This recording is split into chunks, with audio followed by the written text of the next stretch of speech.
TerranScapes video. Since this format seemed to be received so popularly last time I shot it like this, I thought I'd try it again.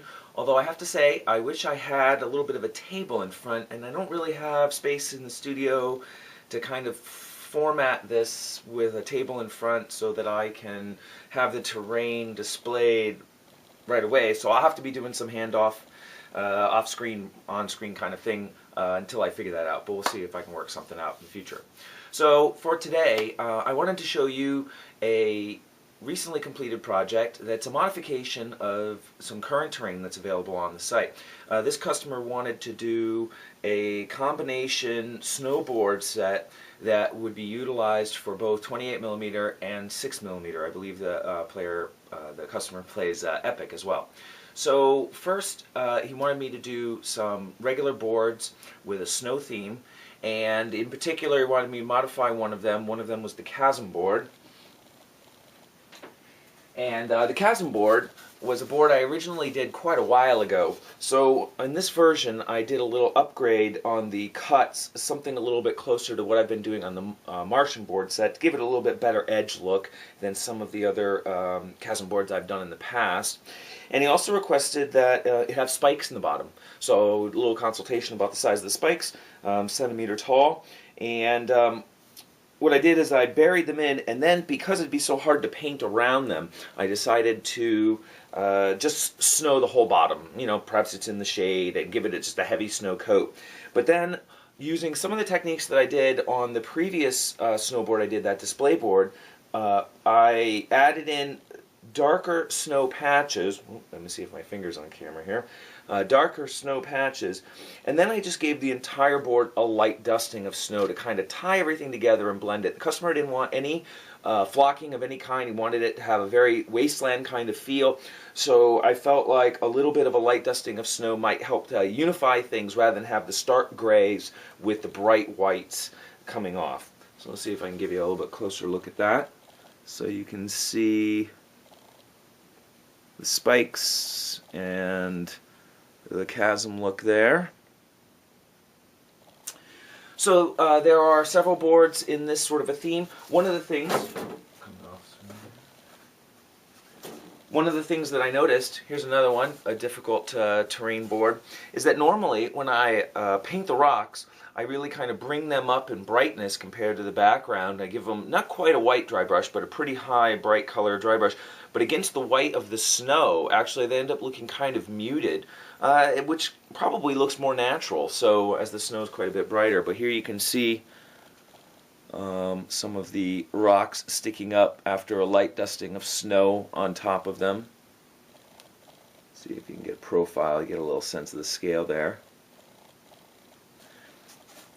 So there was, I think, 4 boards, a canyon board, which is the 2 hills with the cut through the middle of them, and a plain board as well. The customer also wanted a set of the 6mm hills, the 6mm scale hills, I should say, to match. So what I did is I did a set of these and then finished them to match, so that, oh, wait a minute, let's see here. Give you one to look at. So here's the canyon board. You can see the 2 rock faces. Again, they're quite a bit subdued compared to what they might normally look like without the snow. And then this way, let's see if I can do that. The 6mm hills, scale hills I should say, drop right in and blend seamlessly pretty much with the boards. Another reason why I kind of like the just the overwash of just a very light flocking of snow to tie that down. I will say though that I'm having some trouble getting what I consider a satisfactory bond for the flocking of the snow. If you put down the snow and then wet it very heavily, the snow tends to run with the water if the water beads up.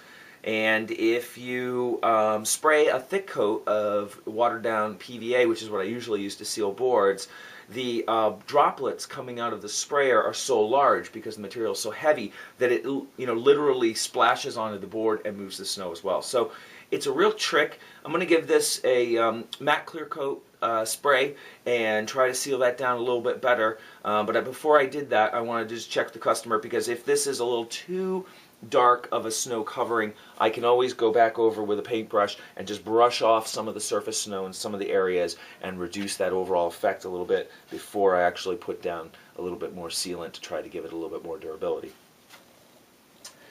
The customer also wanted a set of the conifers, the second style conifers, which are these are oh gosh, Scene Master conifer trees. Actually, I picked up a new one, a bush conifer tree that I thought might be nice. And again, I haven't sealed this on as much as I'd like to, because I'm waiting to see if this is a little bit too much of a snow effect.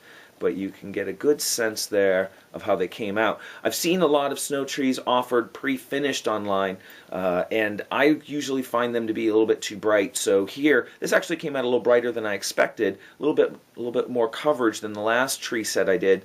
So I feel like actually they look pretty good, and they're not quite as heavy bright white as some of the finished snow trees I've seen for model mail motors. How about we try that again? Model railroaders. And so I think making them myself and covering them with flock is probably the best way to go. And last but not least, the customer also wanted a bell tower. And the bell tower is based on Herstart's molds and is one of the kits that he designed. And it's a really stunning kit. I really like the bell tower. It was one of my favorite pieces when I started getting into Herstart's kits. And the only thing that deviates from his original design is that the original kit doesn't provide any top caps for the tower, and he recommends a variety of ways you can finish it. So I've picked a few caps off of the Gothic Church set to add to that. But what I wanted to particularly showcase here is that I've been working on icicles hanging off. The customer did request a few icicles be hung on it, didn't specify how many, and I had done some icicles for, see if I can give you a little close-up here while I talk. I had done some icicles for the display board before, and I felt like they were just a little bit too flat. They looked great, but they didn't look really realistic. And right now in Massachusetts, icicles abound. We are hammered by this year's winter, and actually it's been a lot just to shovel. But in any case, so what I've done is I've gone over the icicles and tried to, well, let's see if I can keep that in focus. There we go. I've tried to build them up and give them a little bit more of a three-dimensional feel, make them a little bit thicker. I've also cut them to be a little bit more tapered as I have icicles hanging off my house I can look at. If I can't get them looking realistic right now, I don't know what else to do. So I figure this is probably a lot closer. So I've stuck some in, some of the key points where water would be running off, and then piled some snow in a few areas, you know, under the windows, in the cracks in between some of the corner pieces, piled a little bit on top of the ledge, and tried to give it a snowy feel without totally obscuring the model. There we go, a little bit more, and taking away from what is really a very nice model.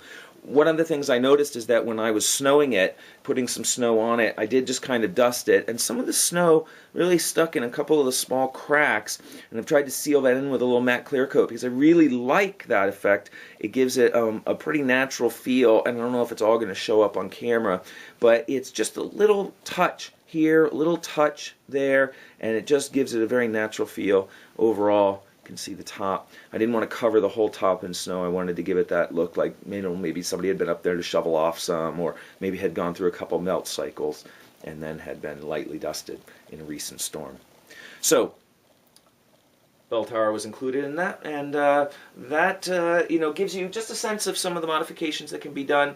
There was also a two-tier hill. You know, this is the 2.5-inch high, so this is a 1.5-inch base with a 1-inch top, and then the rock face on one of the edges, again snowed to match. So this is, you know, one of the nice things about this hill is now with in Warhammer both 40K and Fantasy with true line of sight, having a 1.5-inch height actually will give solid line blocking, sight line blocking to most infantry models, and so you can get a little bit more tactical variation on your table as well. So I hope you enjoyed taking a look at that. Still working on some snow techniques. I feel like I'm getting better and better. These are looking pretty good. Again, a little bit of sealing that down is a bit of a trick, but I'm going to keep working on that as well. And if anybody has any suggestions, one of the nice things about doing these videos is that people have been really great about coming up with some ideas that I hadn't thought of before. So I wanted to put that out there as if you've done this before and you've gotten a really even coat of snow, but you've also gotten it to stay solid on the terrain, I'd love a tip. I'm always open to new suggestions. So pictures of these will appear on the site after I send this video out and get a confirmation from the customer that he likes them. One of the things I've noticed is that sometimes with customer requests, I've modified them after I've shot the video to better meet the customer's requests, and then the photos don't actually match what the end product looked like. So I thought I'd wait on the photos this time and actually get confirmation that these are a go and get them photoed, and then we'll pack them up. So, again though, if you do want to see photos of these on the site, you can always go to TerranScapes.com, and that's where you'll see that. This will probably go in the custom terrain section, even though it's not what was traditionally a custom request. That's what I'm going to be putting in some of the modifications, and I'll slip them in there just to show you some variations. There are other variations there on existing pieces as well. And if you want to contact me, you can always use the contact page at TerranScapes.com, or you can email me, Mike@TerranScapes.com, and I look forward to hearing from you. Hope you enjoyed the video.